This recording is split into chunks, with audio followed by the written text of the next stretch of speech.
శారీస్ ప్రతి 10,000 రూపాయల కొనుగోలుపై ఒక గోల్డ్ కాయిన్ ఉచితం. సార్ నేను తెలుసుకున్న ఒక క్వశ్చన్ ఉంది.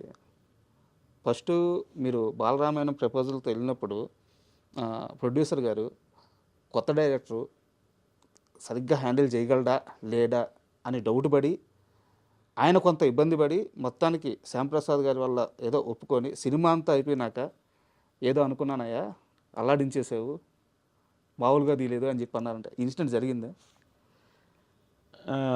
ఇది ఇలాగేం జరగలేదండి.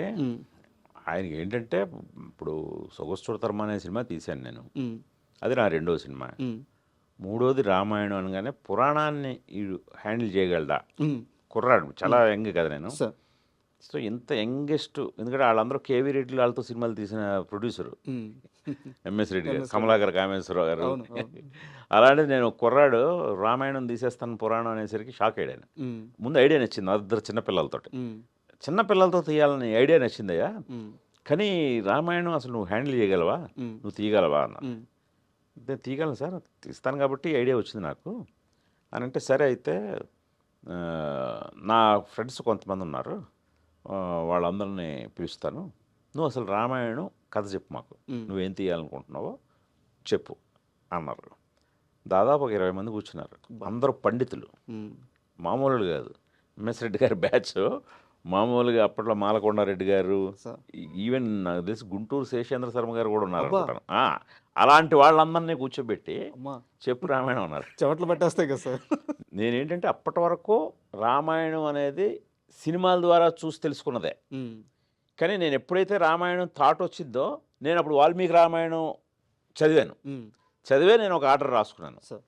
సో అందుకని ఆ కమాండ్ తోటి మొత్తం చెప్పిన ఆ ఫస్ట్ సిట్టింగ్లోనే వాళ్ళందరికీ కాన్ఫిడెన్స్ వచ్చింది, ఇతను తీయగలడు, ఇతను పాత్రలను అర్థం చేసుకుని తీరు, కానీ ఇతను సటిల్గా చెప్పిన విధానం కానీ ఖచ్చితంగా ఇతను తీయగలడని వాళ్ళందరూ ఓటేసాక అప్పుడు సినిమా మొదలైంది. లేకపోతే ఇది చివరంతా అయిపోయిన తర్వాత పరీక్ష కాదు, ముందే పరీక్ష. ఎందుకంటే అప్పట్లోనే 3 కోట్లు ఖర్చు పెట్టామండి నా సినిమాకి, చిన్నపిల్లలతో. 3 కోట్లు అంటే ఇప్పుడు నాకు తెలిసి 90 కోట్లతో సమానం, అంతే కదా. అది. అండ్ ఎన్టీఆర్ గారు, మాస్టర్ ఎన్టీఆర్ అంటే మీ మాస్టర్ ఎన్టీఆర్, మాకు జూనియర్ ఎన్టీఆర్, సడన్గా అనుకోకుండా మీ రైటర్ సంథింగ్ ఎవరో మీ జర్నలిస్ట్ మీ టీం అతను తోటా ప్రసాద్ గారు అనుకుంటాను, ఆయన బస్సులో వెళ్తుంటే రవీంద్ర భారత్ దగ్గర బోర్డు ఏదో కనిపిస్తే దొరికారంట. అసలు జూనియర్ ఎన్టీఆర్ గారు రావాలి అన్న ఎలా వచ్చారు, ఆన్ బోర్డు ఎలా అయ్యారు? ఆయన కూడా చూసి ఉండొచ్చేమో, కానీ ఎన్టీ రామారావుని ఫైండ్ అవుట్ చేసింది మాత్రం ఎంఎస్ రెడ్డి గారు. అవునా? ఓకే. ఎందుకంటే ఎంఎస్ రెడ్డి గారు ప్రతి ఈవినింగ్ రవీంద్ర భారతిలో ఏమి కార్యక్రమాలు జరుగుతున్నా ఈయనే వెళ్తారు అతిథిగా. సో అలాగా ఆయన అప్పటికే ఎన్టీఆర్ కూచిపూడి ప్రదర్శనలు ఇచ్చేవాడు, కూచిపూడి డాన్సర్ కదా. అందుకని ఫస్ట్ ఎంఎస్ రెడ్డి గారే చూశారు. ఎంఎస్ రెడ్డి గారు చూసే నాకు చెప్పారు. ఇప్పుడు మీరు చెప్పిన రైటర్ కూడా తను కూడా చూసి ఉండొచ్చేమో, కానీ బట్ ఫస్ట్ చూసి నాకు ఎన్టీ రామారావు పేరు సజెస్ట్ చేసింది ఎంఎస్ రెడ్డి గారే. ఎందుకంటే ఆయన ఆ ఫంక్షన్కి వెళ్ళి ఒకసారి అయితే ఆ పర్టికులర్ ఫంక్షన్ నుంచే వచ్చి చెప్పారు నాకు, ఈరోజు రవీంద్ర భారతిలో వచ్చాడయ్యా ప్రదర్శన, మామూలుగా ఇవ్వలేదు, ఎక్స్ట్రాడినరీ చేశాడు కుర్రాడు ఎన్టీ రామారావు గారి మనవడు, పిలుద్దాం అని పిలిపించారు. ఒకసారి అంటే ఎన్టీఆర్ గారు అల్లరి గురించి చాలామంది చెప్పారు, చిన్నప్పుడు ఎంత అల్లరి చేసి చాలామంది చెప్పారు, బట్ మీరు సినిమా అంతా భరించారు, కానీ ఒక్కరోజు మాత్రం చాలా గట్టిగా అరిచేస్తే ఇంక నేను ఈ సినిమా చేయని అలిగి కూర్చున్నాడంట. సందర్భం గుర్తుందా మీకు? అది విల్లు ఏదో చేపించారంట మీరు స్పెషల్గా. అంటే ఇప్పుడు శివధనస్సు ఉంటుంది కదా, ఆ శివధనస్సుని షాట్కు ముందే విరిచేశాడు. షాట్లో విరాలి, షాట్కు ముందే దాన్ని ప్రాక్టీస్ చేస్తూ, అంటే చాలా హైపర్ కిడ్, హైపర్ యాక్టివ్ అతను, చాలా అసలు కుదురుగా కూర్చోడు. రాముడి క్యారెక్టర్ కాదు, యాక్చువల్గా హనుమంతుడి క్యారెక్టర్ అవ్వాలి, అంత హుషారు. ఒక చోట కూర్చోడు, మేము కంట్రోల్ చేసి కూర్చోబెట్టేవాళ్ళం. సో ఆ ప్రాసెస్లో అందులో అందరూ పిల్లలు కదా, ఆ పిల్లలతో ఆడుతూ ఉండేవాడు. ఆడుతూ ఇప్పుడు నేను నెక్స్ట్ చేయబోయే సీన్ వాళ్ళ ముందు పెర్ఫామ్ చేశాడు. అది విరిగిపోయింది. అది విరిగిపోయేసరికి ఆల్టర్నేట్ లేదు, ఇంకా ఆ రోజు షూటింగ్ ఉండదు. మీరేదో చాలా స్పెషల్గా చేయించుకున్నారంట దాని వరకు. నేనే కాదు, ఎవడన్నా నేను ఆ ప్లేస్లో ఎవడన్నా సరే ఆ షాట్కి అది కావాలి కదా, సో స్పెషల్గానే చేయిస్తాం. సో ఆ స్పెషల్గా చేయించింది కాస్త విరిగిపోయింది. ఇంక విరిగిపోతే ఆ సీన్ తీయలేం. నాకు మామూలు ఇది అంటే అందరు పిల్లలు కదా, ప్రతిరోజు ఒక్కొక్క రోజు షూటింగ్ తొందరగా ముగిస్తే బాగుంటుంది, మ్మ్. లేకపోతే ఆనతో అలా చెక్కుకుంటూ పోలేం కదా. Sir correct sir. సో అది చాలా శ్రమతో కూడుకుంది. మ్మ్. ఆ రోజు పట్టు వాయించాను. నువ్వు అసలు మామూలు ఇది కాదు అంటే. అప్పుడు వాళ్ళ మదర్ మెయిన్, సార్. ఆవిడ పెంపకమే, ఆవిడ అద్భుతంగా పెంచింది కుర్రాడిని. సార్. ఈరోజు ఎన్టీ రామారావు అనబడేవాడిని మనం అక్కడ చూస్తున్నాం ఆ స్థాయిలో అంటే వెనకాతల వాళ్ళ మదర్ తీర్చిదిద్దిన విధానం. సార్. ఆ మదర్ నేను తిడుతుంటే తన మదర్ దగ్గరికి వెళ్ళిపోయాడు. మ్మ్. మదర్ అలా గమ్మునే ఉంది తప్పితే నన్నేమి మీరు చిన్నపిల్లాడు కదా ఆడికి తెలియకుండా ఏదో ఇచ్చేశారు, మ్మ్. ఎందుకు అంత తిడతారు అనలేదు. ఆవిడ అలాగే ఉండి డైరెక్టర్ గారిని నువ్వు ఇది చేసావు అంతే, అది ఆయన ఏం చెప్తే అది, ఆయన తిట్టినా కొట్టినా పడాల్సిందే sir. అందావిడ. Great sir.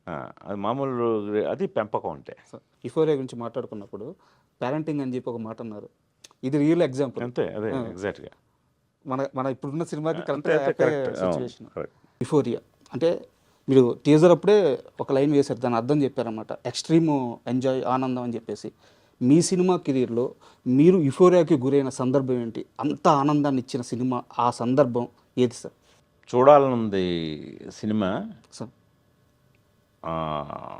100 days function జరిగింది. మ్మ్.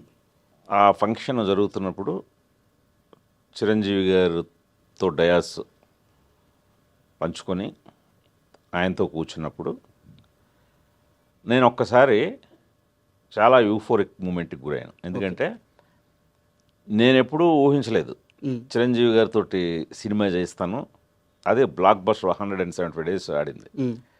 ఇంత పెద్ద హిట్ అవుతుంది, ఆ సినిమాకి నేనే దర్శకుడిని నాకే అన్బిలీవబుల్గా అనిపించింది. ఆ జనంలో ఆ యూఫోరిక్ ఆ ఫంక్షన్లో మ్మ్. మ్మ్. మూమెంట్ చూసి నాకు వచ్చింది. ఎందుకంటే నేను అంతకుముందు రామాయణం చేశాను చిన్నపిల్లలతో. సార్.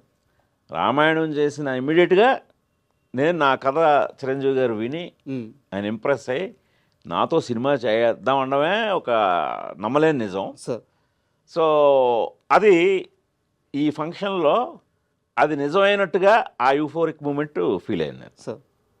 అండ్ మీరు ఈ సినిమా ఈవెంట్లో మాట్లాడుతూ, యుఫోరియా ఈవెంట్లో మాట్లాడుతూ, ఇప్పుడు సమాజానికి ఈ కథ అవసరం, చెప్పాల్సిన అవసరం ఉంది అనిపించింది, అందుకనే మా ఫ్యామిలీ మొత్తం చాలా ఎమోషనల్గా కనెక్ట్ అయ్యి ఈ కథను చెప్తున్నామని చెప్పారు. ఏ సందర్భంలో అనిపించింది సార్ ఈ కథ ఇప్పుడు చెప్పాలి అని? మీకు ఒక ఇన్సిడెంట్ ఏదో జరుగుంటుంది కదా, ఒక పేపర్లో న్యూస్ చూడడము, మీ చుట్టూ ఉండే సమాజంలో ఒక ఇన్సిడెంట్ చూడడం, ఏ సందర్భంలో మీకు ఈ యుఫోరియా కథ ఇప్పుడు చెప్పాల్సిన అవసరం ఉంది అని అనిపించింది? అంటే ఒక సందర్భంలో కాదండి, మెయిన్ ఏంటంటే ఇది చాలా inspired from true events. Sir. పేపర్లో న్యూస్లు చదివి మన చాలా షాక్ అయ్యి నేనే, అబ్బా ఏంటి ఇలాగ జరుగుతున్నాయి, ఇంత దారుణంగా జరుగుతున్నాయి, ఇది 1-2 సార్లు కాదు చాలాసార్లు జరుగుతున్నాయి, కానీ ఎవరు దీన్ని చెప్పట్లేదే, మ్మ్. ఇది మనం ఖచ్చితంగా ఈ టైంలో ఇది హై టైం చెప్పి తీరాల్సిన అవసరం ఉందే కరెక్ట్ సార్. అని చెప్పి నేను కథ రాయడం మొదలెట్టాను. సార్. అలాగే అవి అలా వరుస ఇప్పటివరకు మ్మ్. మ్మ్. అలా జరుగుతూనే ఉన్నాయి ఆ ఇన్సిడెంట్లు, అలాంటి ఇన్సిడెంట్లే. Correct correct. సో అదే నేను డ్రైవ్ చేసింది సార్. సార్. అండ్ మీరు ట్రైలర్లో ఒక డైలాగ్ పెట్టారు భూమిక గారి క్యారెక్టర్కి, వీని నేను కనకుండా ఉండాల్సింది, కడుపులోనే చంపేసి ఉండాల్సింది అని చెప్పేసి. నేను పర్సనల్గా అది రియల్ లైఫ్లో చూశాను సార్. ఎందుకంటే మా ఊర్లో కావలసి ఉన్నది ఒకప్పుడు చాలా మంచిగా ఉన్న ఊరు, ఇప్పుడు చాలామంది యువత ఈ గంజాయికి వాటికి అలవాటు పడిపోతే ఆ తల్లిదండ్రులు ఈయన్ని ఎందుకు గన్నాను అని బాధపడుతున్న సందర్భాలు, అలాంటి క్షణాలు నా కళ్ళతో చూశాను, నా చెవులతో విన్నాను. మీ ట్రైలర్ వచ్చిన తర్వాత నాకు ఇప్పుడు చుట్టూ ఉన్న సమాజంలో జరిగే ఆ మూమెంట్స్ అన్నీ భలే క్యాప్చర్ చేశారే, భలే పట్టుకున్నారే, ఇది కథ, ఈ కథ కదా ఇప్పుడు చెప్పాల్సింది అనిపించింది. నిజంగా హ్యాట్స్ ఆఫ్ సార్. బాగా కరెక్ట్గా కనెక్ట్ అయ్యి చెప్పారు. అదే దీంట్లో ఏంటంటే పేరెంటింగ్ అనేది చాలా ముఖ్యమైన పాత్ర వహిస్తుంది మన జీవితాల్లో. సో అందులోనూ నేను నేపథ్యం యుఫోరియాలో అడాలసెన్స్ అంటే 13 to 19 years age group. Sir. మీకు తెలుసు చాలా క్లిష్టమైన దశ. అవును. ఆ దశలో మనం ఏమైతే వ్యక్తిగా మనకు ఒక వ్యక్తిత్వం నిర్మింపబడుతుందో రెస్ట్ ఆఫ్ లైఫ్ మనది అదే. అంతే సార్. ఇది చాలా క్రూషియల్ ఏజ్. అవును. ఆ క్రూషియల్ ఏజ్లో చదువు సంస్కారం బట్టే ఇప్పుడు నేను చెప్పిన నడవడిక ఏర్పడేది. సార్ చదువు గురువులు నేర్పితే సంస్కారం ఇంట్లో నేర్పాలి. ఈ రెండిట్లో ఏది తేడా జరిగినా అది కేవలం వ్యక్తిగతంగా ఆ పిల్లల మీద ప్రభావమే చూపించకుండా అది సొసైటీ మీద ఇంపాక్ట్ చేస్తుంది. సార్ చాలా పెద్ద ఇంపాక్ట్. సో ఇలాంటి నేపథ్యంలో ఒక తల్లి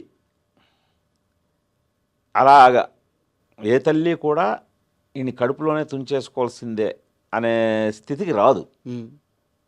ఆ తల్లి వచ్చిందంటే అది ఎంతటి ఇదై ఉంటుంది. సార్ సో అలాగే అందులో ఆ తల్లి పాత్ర ఎంత. సో ఇవన్నీ కూడా ఒకదానికొకటి చాలా లేయర్స్ ఉన్నాయి, సంబంధం ఉన్న ఇదనమాట. సో అలాంటి పరిస్థితులు ఇప్పుడు చాలామంది ఎదుర్కొంటున్నారు ఇప్పుడు మీరు చెప్పినట్టుగా. సో అలాగా మీరు కనెక్ట్ అవ్వడం ఐఎమ్ వెరీ హ్యాపీ. సార్ అంటే యాక్చువల్గా చాలామంది ఏమంటారంటే మీ ఒక్కడో సినిమాని అద్భుతమైన ప్రేమ కథ అది ఇది అని చెప్పి అంటారు సార్. బట్ ఓకే, ప్రేమ కథ అంటారు, నాకు ఓకే. బట్ నాకు అర్థమైన ఒక్కడు వేరు సార్. నాకు అర్థమైన ఒక్కడు మీ ఫస్ట్ పార్ట్లో ఉంది. గెలుపు అంటే ఏందని చెప్పారు, ఒక యువకుడు ఎలా ఉండాలి చెప్పారు. ఆ సినిమాలో ఒక యువకుడి క్యారెక్టర్ మొత్తం బాధ్యతల మీదే వెళ్ళద్ది. ఒక అమ్మాయిని కాపాడడం బాధ్యత, సమాజంలో ఒక తప్పు జరుగుతున్నప్పుడు ఆ టెలిఫోన్ బూత్ నుంచి నడుచుకుంటూ వచ్చి కొండారెడ్డిని కొట్టేది అది ఒక బాధ్యత. సమాజంలో ఒక యువకుడు ఎలా ఉండాలని మీరు ఒక్కళ్ళలో చెప్పారు. అది ప్రేమ కథ అనేది అది ఇన్నర్గా ఉంది. ఆ రోజే మీరు యూరోపియాలో ఈరోజు మీరు చెప్పాలనుకుంటుంది నాకు ఒక్కళ్ళలోనే చెప్పారు, సున్నితంగా చెప్పారు, ఈరోజు ఇంకా గట్టిగా చెప్తున్నారు అనిపిస్తుంది. మీరు యాక్సెప్ట్ చేస్తారు అదేంటి? అదే అండి, అంటే మీరన్నట్టు అదే అలా పద్ధతిగా పెరిగితే ఆడు ఒక్కళ్ళలో అజయ్గా తయారవుతాడు. ఒక మీరు అన్నట్టు అది real sportsmen spirit. Correct sir. So ఆ పెరుగుదలలో ఏమాత్రం తప్పుదో పడితే ఇలా యూఫోరియాలో స్పాయిల్ కిడ్స్గా తయారవుతారు. అంత తేడా ఉంది అది. అండ్ సార్ మీరు మేకర్గా కథకుడిగా రెండిట్లో దేనికి సాటిస్ఫై అయ్యారు ఇన్నేళ్ళ కెరియర్లో? అంటే దర్శకుడిగా కథకుడిగా సాటిస్ఫాక్షన్ ఉన్నది ఇప్పటి వరకు ఉన్న ట్రావెల్లో చెప్పండి సార్. నిజం చెప్పాలంటే మనకి ఇంకా రాసే కొద్దీ రాయాలనిపిస్తుంది, సో తీసే కొద్దీ తీయాలనిపిస్తుంది, మనకు తృప్తి ఉండదు సార్. సో అందువల్ల నిజంగా నేను ఇప్పుడు ఇంకా తృప్తి పడలేదు. నేను ఆల్వేస్ తృప్తి పడడానికి నెక్స్ట్ సినిమాని ఎన్నుకుంటాను, అట్లీస్ట్ దీంట్లో ఎక్కువ సాటిస్ఫై అయ్యే శాతం తీద్దామని. అందుకని ఆల్వేజ్ నా బెస్ట్ ఫిల్మ్ అంటే నా రాబోయే నెక్స్ట్ ఫిల్మే సార్. అంటే మీకు ముందే చెప్పాను సార్, చాలా చిన్న వయసు, తెలిసి తెలియక ఏమన్నా మాట్లాడితే మీరు క్షమించాలి. నాకున్న అబ్జర్వేషన్ చెప్తాను. మీది లాఠీ మూవీ చూశాను సార్. లాఠీ మూవీలో హీరో ప్రశాంత్ గారిని మీరు చూపించే ఫస్ట్ జైల్లో చూపించే విధానం, గోడ సైడ్ తిరుగుంటాడు, బ్లాక్ షూ మొత్తం బ్లాక్ పడితే ఫేస్ అట్ట కనిపిస్తుంది. అక్కడ పావురాళ్ళు టప టప టప కొట్టుకుంటే వాటి రెక్కల్లో నుంచి లైట్ పడద్దు అంతే. ఆ రెక్కలు ఎక్కడైతే షాడో పడద్దో మిగతా ప్లేస్లో అట్లా లైట్ పడుతూ ఉంటుంది. కట్ చేస్తే రఘువరన్ని చూపించారు. ఆ ట్రైన్ అటు పోతుంటే ఆ ట్రైన్ కిటికీల్లో నుంచి లైట్ మాత్రం ఫేస్ మీద పడుతుంటుంది, మొత్తం బ్లాక్. సినిమా మొత్తం గమనించాను సార్, అద్భుతమైన టెక్నికల్గా సూపర్ డైరెక్షన్. కానీ తర్వాత కాలంలో గుణశేఖరు మేకింగ్ కంటే కూడా కథను చెప్పడం మీద ఎక్కువ దృష్టి పెట్టాడు అనిపించింది. కరెక్టా రాంగా సార్? అంటే మేకింగ్ అద్భుతమైన మేకింగ్, నేను కాదనట్లేదు. బట్ మీకున్న పరిజ్ఞానం వల్ల కానీ లేకుంటే ఒక మంచి కథను చెప్పాలన్న ఉత్సాహం వల్ల కానీ ఆ మేకర్ని కాస్త తగ్గించుకొని గొప్ప కథలు చెప్పడం స్టార్ట్ చేశారు అనిపించింది. అది అలా చెప్తే అది అలా అనిపిస్తే మంచిదే. కానీ ఇప్పుడు నా మీద నాకు ఎక్కువ మంది కంప్లైంట్ చేసేది